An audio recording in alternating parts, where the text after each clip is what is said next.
Estamos aqui hoje para aprofundar um pouquinho mais a nossa visão sistêmica.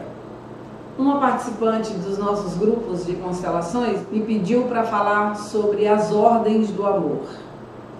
Mas antes de entrar propriamente no assunto, quero colocar que muitas pessoas, eu mesma no passado, achava que só amar, fazer tudo para os filhos, para o parceiro, fazer o meu melhor, era suficiente para que o amor desse certo, para que as coisas funcionassem em ordem.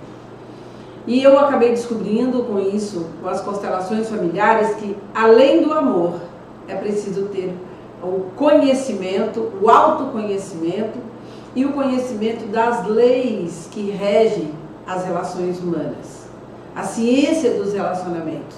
Porque antes do amor, ou ao lado do amor, é preciso que haja ordem. Se não houver ordem, nós podemos amar muitas pessoas, os nossos filhos, a nossa família, e mesmo assim, nossos relacionamentos serem um fracasso. É importante conhecer a nossa árvore genealógica, é importante conhecer a história dos nossos pais, porque o que nós somos hoje, somos frutos de uma longa história dos nossos antepassados. Encarnamos numa família e recebemos um DNA cheio de informações, de dados, de episódios, de questões não resolvidas. Mas, para começar a nossa conversa, é importante colocar as ordens do amor. Qual é a primeira ordem? A primeira ordem é que todas as pessoas têm o direito de pertencer. Quem determina, quem pertence, é a grande alma. E entenda por alma familiar, que não tem nada a ver com religião, mas alma no sentido mais amplo é aquilo que impulsiona o movimento. Então, cada pessoa que entrou num sistema, seja por algumas horas, sejam por algumas semanas, por meses, anos, não importa. Ela pertence e ela tem uma função e ela precisa, de acordo com essa grande alma, ocupar um bom lugar e ser respeitada. Muitas vezes nós crescemos com um sentimento de não pertencimento. E esse sentimento pode ser pessoal, porque fomos excluídos, e ele pode também ser um sentimento adotado. Por exemplo, quando alguém antes de nós foi excluído. E esse sentimento, gravitando no campo da família, foi absorvido por nós inconscientemente, quando crianças, e nós passamos a olhar para essa exclusão e identificamos com essa exclusão e adotamos esse sentimento. Quantas pessoas dizem, nossa, eu não encarnei na família errada, eu não tenho nada a ver com a minha família. Então, a constelação nos ajuda a puxar o fio da meada e encontrar onde é que nasceu esse sentimento de não pertencimento. Todos têm o direito de pertencer. Vou falar um pouquinho mais sobre esse assunto. Por exemplo, quando um membro de um sistema comete uma violação, cometeu um roubo, e essa pessoa foi presa, depois ela pagou o tempo dela, né? Cumpriu o seu tempo de prisão, a sua pena, e ela volta para o sistema, mas essa pessoa continua sendo a vergonha da família, então essa pessoa vai morar sozinha, vai morar longe, afastada. A família tenta apagar essa parte do passado desse familiar. O que acontece?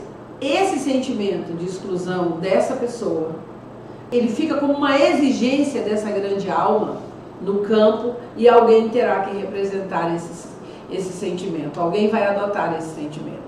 Então a grande alma, ela cuida para que todos tenham um bom lugar, para que todos sejam respeitados. Porque a beleza do conjunto que proporciona a evolução são exatamente os diferentes papéis. Em todas as famílias tem a ovelha negra, tem o certinho, tem aquele que gosta de contar histórias e contar vantagens, tem todos esses personagens, porque é isso que faz com que o caldo familiar fique saboroso e nós tenhamos a oportunidade de avançar e de evoluir. Então, a primeira ordem, todos têm o direito de pertencer. Se muitas vezes um aborto é esquecido, mesmo que seja um aborto espontâneo, e aquela criança não é mencionada, não tem nenhuma referência a essa criança, ela foi esquecida. Por exemplo, a criança já tinha 4 meses e houve um episódio e a criança foi abortada.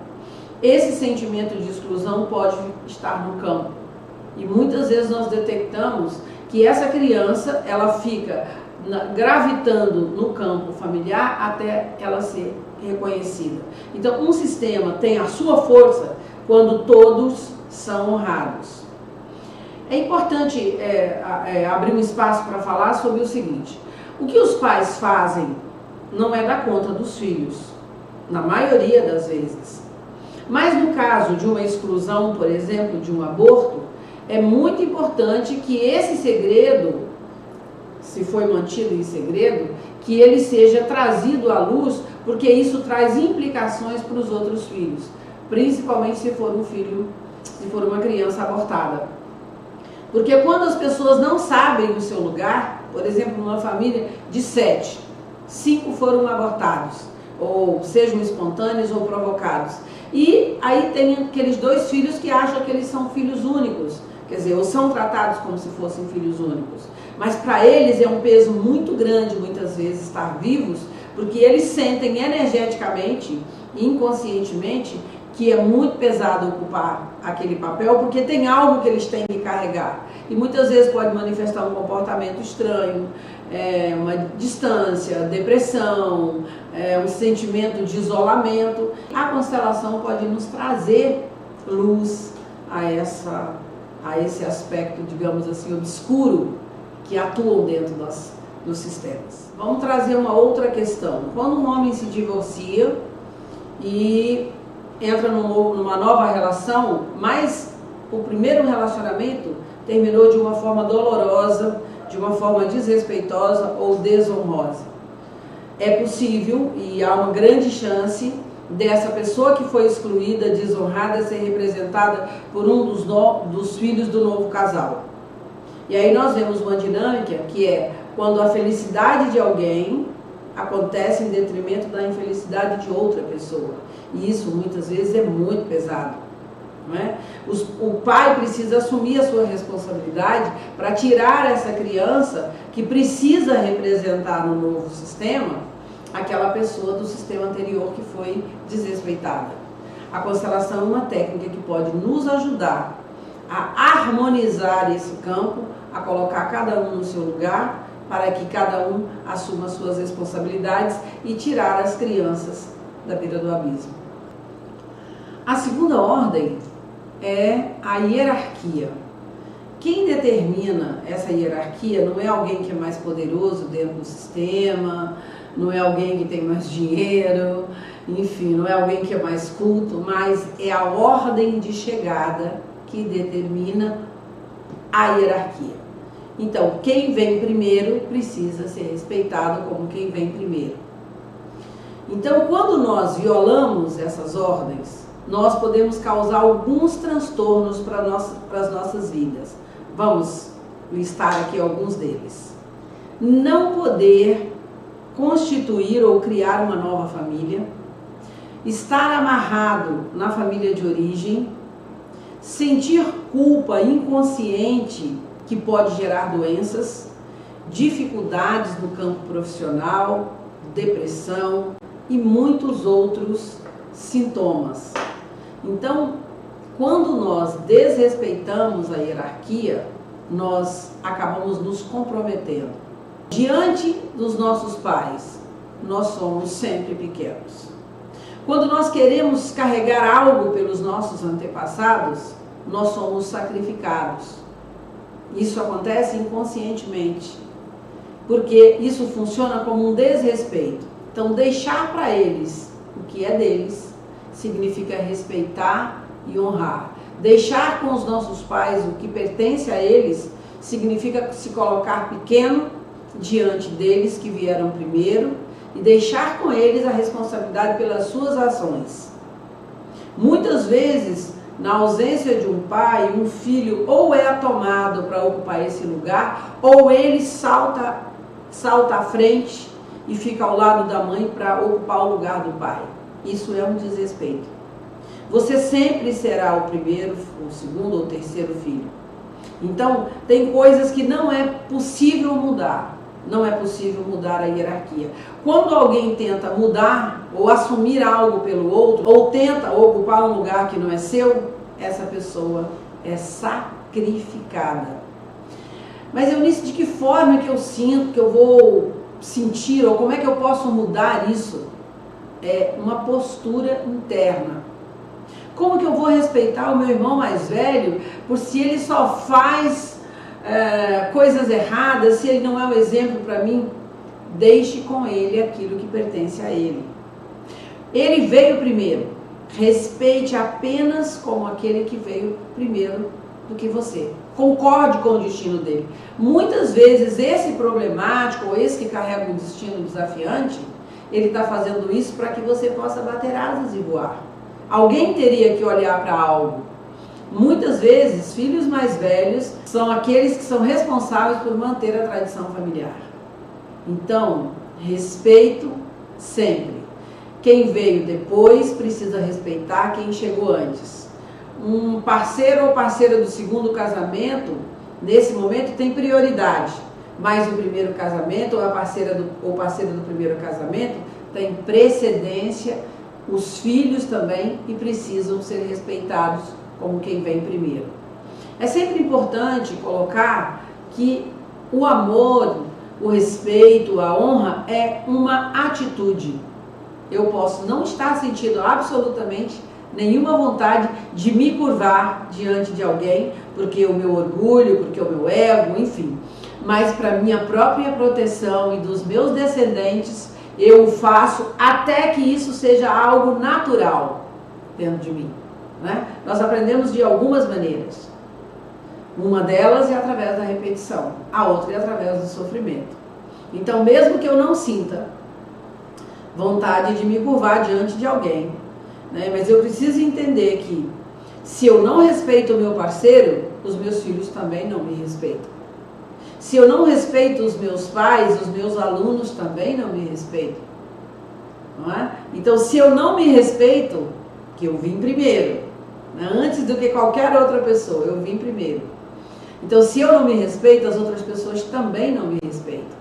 Então, a hierarquia é um aspecto muito importante para que nós possamos ter relações íntegras, relações tranquilas e relações cada vez mais harmônicas com as pessoas.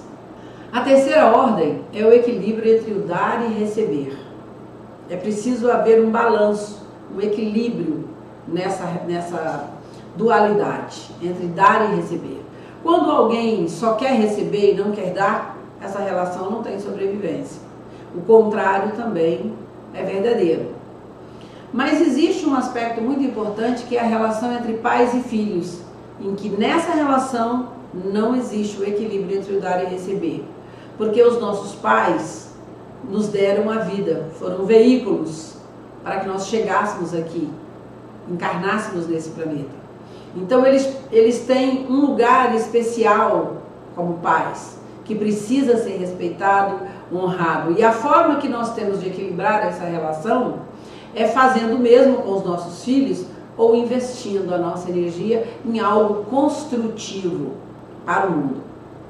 Mas é importante frisar que muitas vezes há equívocos nesse sentido. Por exemplo, quando os filhos precisam cuidar dos pais, muitas vezes eles se sentem poderosos, né? Eu cuido do meu pai, da minha mãe, eu administro, meu pai e minha mãe agora viraram criança.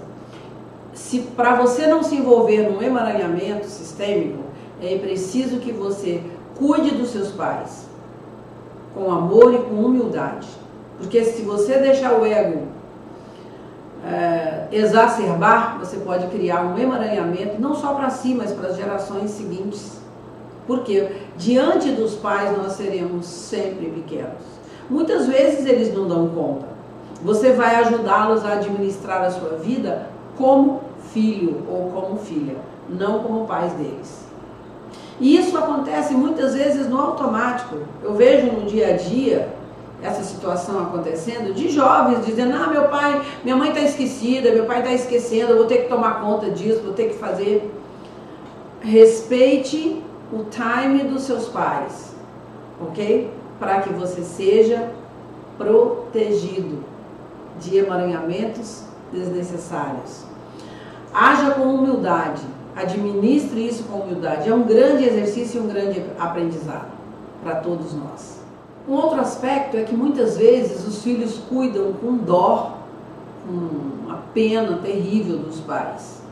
É preciso que olhe para os pais com dignidade, com respeito, olhando que eles são capazes de lidar com os seus destinos. Muitas vezes os filhos tomam conta e os pais se sentem muitas vezes inúteis quando eles têm que cuidar da sua própria vida, porque os filhos às vezes até internam, né? Ou às vezes até estimulam, não, papai e mamãe não estão funcionando muito bem da cabeça, sabe? Eu preciso tomar conta disso tudo.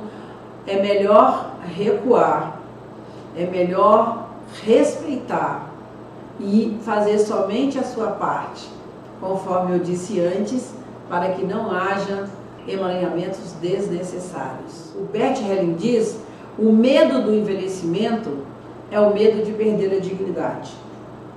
É realmente uma situação muito delicada quando nós estamos entrando nessa maior pausa da nossa vida, né? Em que as funções vão sendo diminuídas em muitos casos, né? E muitas vezes nós temos que nos submeter aos cuidados dos filhos. E às vezes isso causa muita dor e sofrimento e um sentimento de exclusão. Então, para concluir esse nosso bate-papo sobre as 3 ordens, quero dizer e reforçar que a primeira é que todos precisam ter um bom lugar, a segunda, o respeito à hierarquia, e a terceira, o equilíbrio entre o dar e receber. E isso funciona dentro de qualquer empresa, com algumas nuances diferentes. Funcionam no seu município, funcionam na sua escola, funcionam na sua universidade, funciona no nosso estado, e isso funciona também para o planeta. Afinal de contas, a humanidade é uma grande família.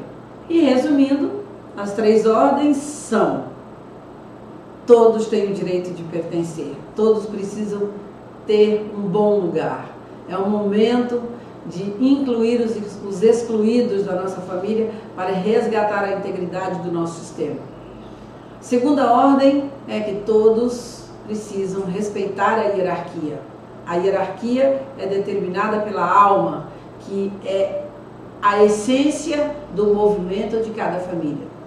E a terceira é o equilíbrio entre o dar e receber nas nossas relações.